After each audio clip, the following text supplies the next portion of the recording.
ప్రపంచాన్ని వెళ్ళేస్తాడు మా మహేష్ బాబు. లోకాలనే లేటోడు నీకు సాయోగాగబోడు. సినిమాలోనే సూపర్ స్టార్ కాదు, బయట కూడా సూపర్ స్టార్.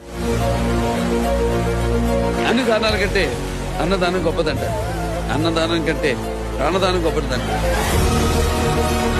ఈ నవ్వు వరం. 1000కి పైగా చిన్నారులకి హార్ట్ ఆపరేషన్ చేయించి గుండెల్లో నిలిచిపోయాడు మన మహేష్.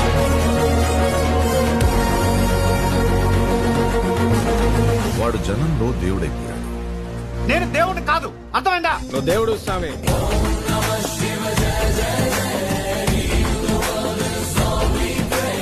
తన మాట తన చేత ఈ తరానికి భగవద్గీత. ఇక నుంచి మీరే నాకు అమ్మ, మీరే నాకు నాన్న, మీరే నాకు అన్ని.